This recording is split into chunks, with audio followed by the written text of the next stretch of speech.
Moses' story. Part 2. Moses and the burning bush. Moses was looking after the flock of his father-in-law, Jethro. He led them to the far side of the wilderness to graze, by a mountain called Horeb. He watched a bush that had caught fire and noticed it did not burn up. So Moses decided to take a closer look. Suddenly God called to him from inside the burning bush, "Moses."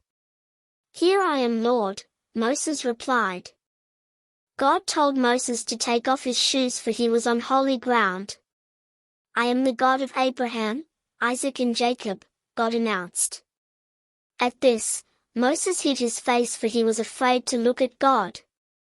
God told Moses that he had seen the suffering of the Hebrew slaves. He was going to rescue them and lead them to a land of milk and honey where they would be free. "Go to Pharaoh and bring my people out of Egypt," God instructed. Moses started making excuses. "Who am I to do this?" God promised to be with Moses. He also promised that he would make a way for the Hebrews to come and worship him on this mountain.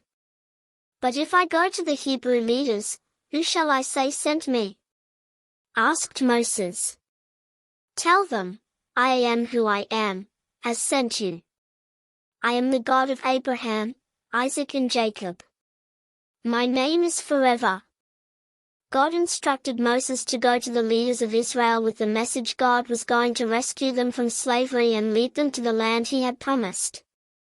Moses and the leaders were then to tell Pharaoh to let the Hebrews go and worship the Lord God in the wilderness. Moses still kept making excuses. "But what if they won't listen to me?" he said. God asked Moses what he held in his hand. "A staff," replied Moses. "Throw it to the ground," said the Lord. When he threw his staff to the ground it became a snake. Moses was scared and jumped away from it. "Reach out your hand and take the snake by the tail," said the Lord.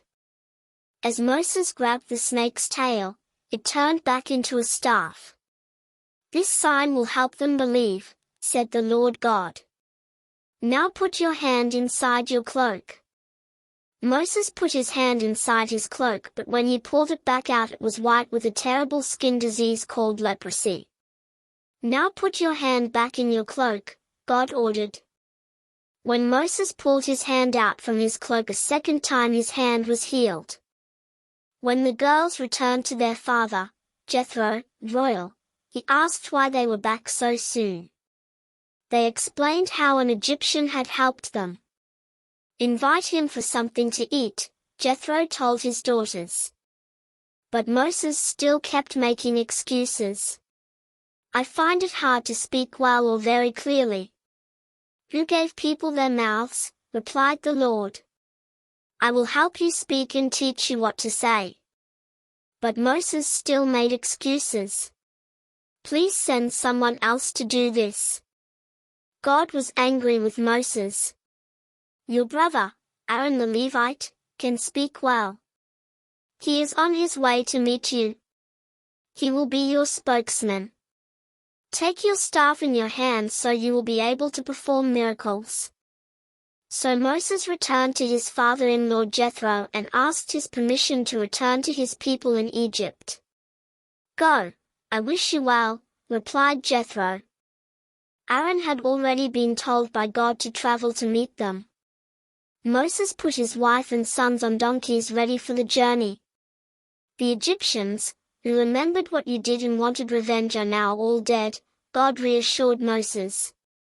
The two brothers met up at Mount Horeb, the mountain of God, and welcomed each other. Moses shared with Aaron all that God had told him. Then they all set off for Egypt to tell the Hebrew leaders that God had plans to rescue them.